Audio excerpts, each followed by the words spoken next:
사랑 노래합니다.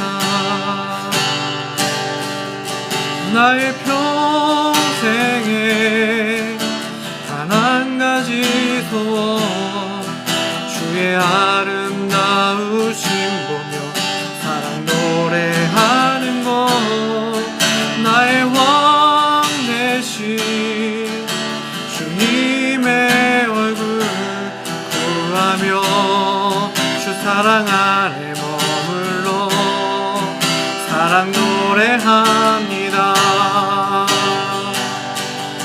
나의 평생에 단 한 가지 소원, 주의 아름다우심 보며 사랑 노래하는 것, 나의 왕 되신 주님의 얼굴 구하며 주 사랑 안에 머물러 사랑 노래합니다. 샬롬 온라인 나무 모임에 오신 여러분들을 주님의 이름으로 환영하고 축복합니다. 이번 주 온라인 나무 모임은 찬양으로 한번 시작을 해봤습니다. 그 어느 때보다 주회전에서 예배하고 싶은 마음이시죠? 하루속히 모여서 예배할 수 있는 날이 우리에게 왔으면 좋겠습니다. 오늘 말씀 제목이 화평하게 하는 삶을 살기로 결심하다입니다. 본문을 제가 읽겠습니다. 마태복음 5장 9절의 말씀입니다. 화평하게 하는 자는 복이 있나니 그들이 하나님의 아들이라 일컬음을 받을 것이며. 우리 사회가 분열되고 한국교회가 분열되는 모습을 한 주간 보면서 우리의 마음이 무겁고 가슴 아픈 이때에 하나님께서 화평에 대해서 우리에게 또 생각하게 하시고 귀한 메시지로, 은혜로운 메시지로 우리에게 도전하시는 것 같습니다. 유진 피터슨의 메시지 성경으로 오늘 본문을 우리가 다시 읽어보면 좋겠습니다. 경쟁하거나 다투는 대신에 협력하는 모습을 보여주는 너희는 복이 있다. 그때 너희는 진정 자신이 누구이며 하나님의 집에서 자신의 자리가 어디인지 알게 된다. 여러분, 화평하게 하는 사람은 어떤 사람일까요? 이 메시지 성경의 표현대로 말하자면 이 경쟁하거나 다투는 대신에 협력하는 사람, 그 사람이 바로 화평하게 하는 사람이죠. 살면서 이 관계가 깨어질 때가 언제인가 생각해 보면요, 서로 더 가지려고 할 때인 것 같습니다. 서로 더 가지려고 할 때 경쟁하게 되고요, 그래서 다툼하게 되고, 그래서 화평의 관계가 깨지는 것 같아요. 자기 전에 아이들에게 가끔 동화책을 읽어주거든요. 책 제목은 정확하게 기억이 나지 않지만 동화책 가운데 이러한 내용이 있었습니다. 원숭이하고 강아지가 고기 한쪽을 놓고 다투는 이야기가 있습니다. 어느 한쪽도 자신이 더 가지려는 것을 포기하지 않습니다. 그래서 고기를 이렇게 반으로 나눴는데, 그래서 평화가 왔을까요? 아니요, 그래도 싸우는 거예요. 왜 그러냐면 내 것은 작아 보이고 상대방의 고기가 더 커 보이고 많아 보여서 또 다투더라고요. 여러분, 동화책 속의 이야기만이 아닐 것입니다. 지금 우리가 살아가는 세상도 서로 더 가지기 위해서 경쟁과 다툼을 하는 이야기들 아닐까요? 그러한 관계 속의 화평은 존재할 수 없죠.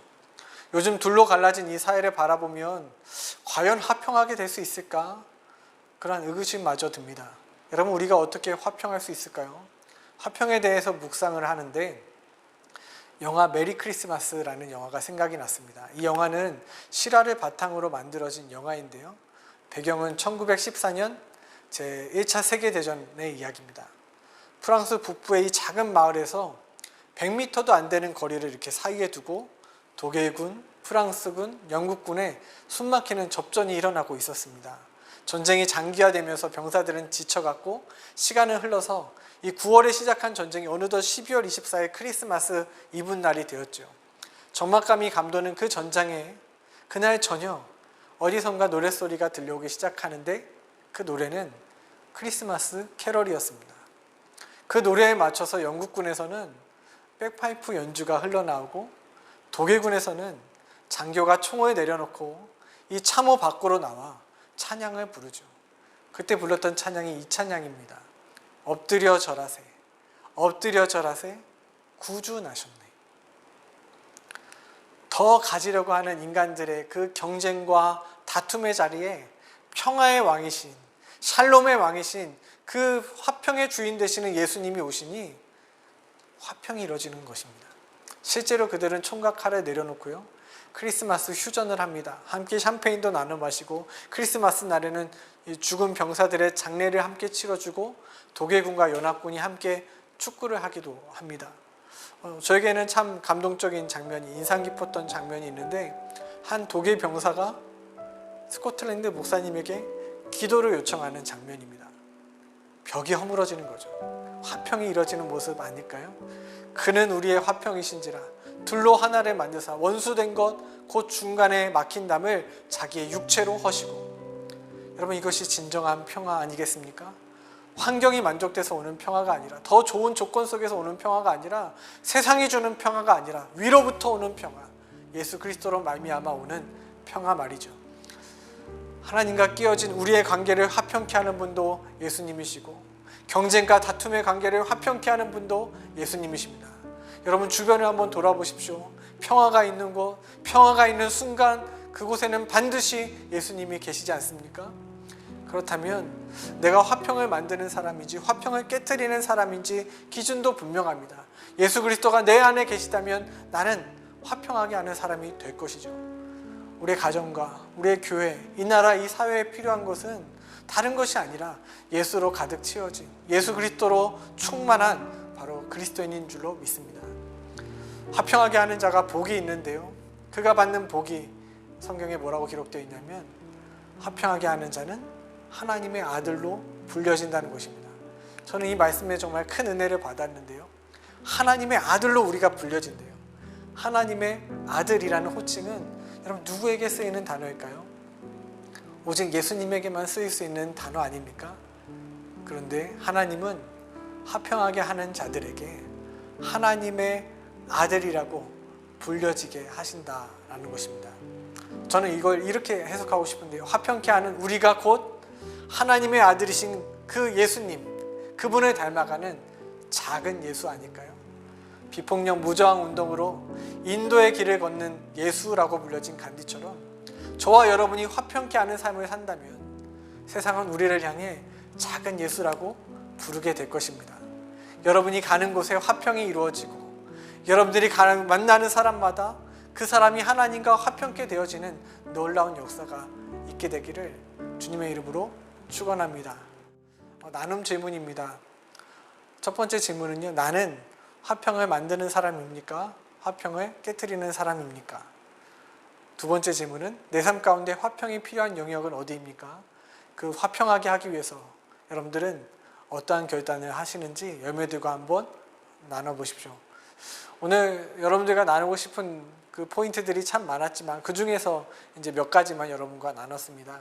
같은 설교를 듣고 은혜 받는 부분도 다르고, 또 개인의 삶에 적용하는 것도 다 다를 거예요. 여러분은 어떤 은혜 받으셨는지 궁금합니다.